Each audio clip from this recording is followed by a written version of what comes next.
पहा, एक aesthetic body बनवणं हा प्रत्येक मुलाचा ड्रीम असतो, पण प्रत्येकाला ते साध्य होतं का? कदाचित नाही. पण योग्य मार्गदर्शन आणि सातत्य असेल तर तूही नक्की करू शकतोस.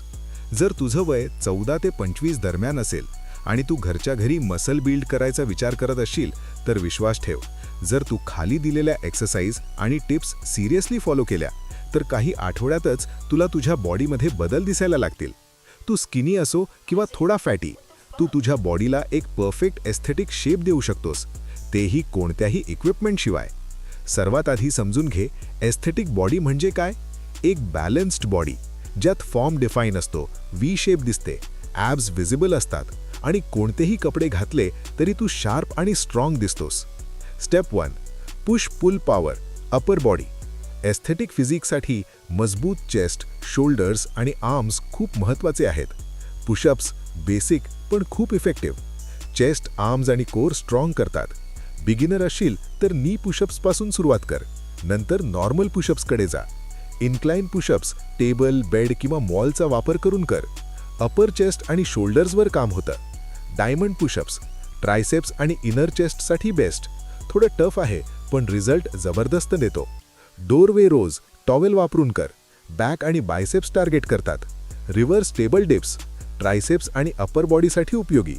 पुश आणि पुल दोन्ही मूव्हमेंट्स बॅलन्स ठेवणं खूप गरजेचं आहे, त्यामुळे बॉडी प्रपोर्शनमध्ये राहते. Step 2. Build that V shape, core training. फक्त ॲब्स नाही तर पूर्ण कोर मजबूत असणं गरजेचं आहे. लेग रेजेस लोअर ॲब्ससाठी, प्लँक कोर स्ट्रेंथ वाढवण्यासाठी, रशियन ट्विस्ट्स साईड ॲब्स म्हणजे ओब्लिक्ससाठी, mountain climbers abs plus fat burn. दररोज 15-20 मिनिटे सातत्याने केल्यास कोर स्ट्रॉंग होईल आणि व्ही शेप दिसायला लागेल. स्टेप 3.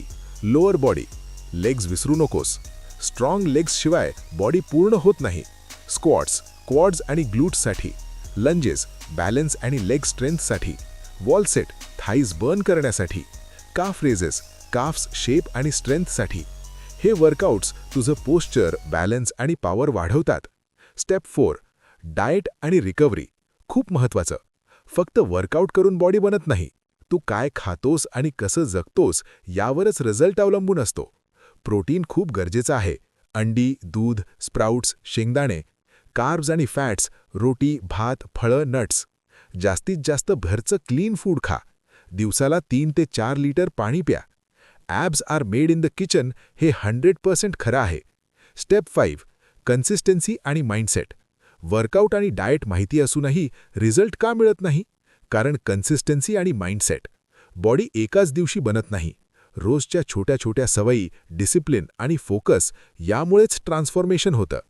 ओव्हरथिंकिंग आणि डिस्ट्रॅक्शन्स टाळा. स्वतःसाठी एक रुटीन बनवा. किमान 21 दिवस सतत फॉलो करा. तुझा माइंड जितका स्ट्रॉंग तितकी तुझी बॉडी स्ट्रॉंग. शेवटी एक गोष्ट लक्षात ठेव, कन्सिस्टन्सी म्हणजे पॉवर आणि माइंडसेट म्हणजे फाउंडेशन. बाकी सगळं त्याचं रिझल्ट आहे. जर तू खरोखरच तुझ्या ड्रीम फिजिक्ससाठी सिरियस असशील तर आजपासून सुरुवात कर.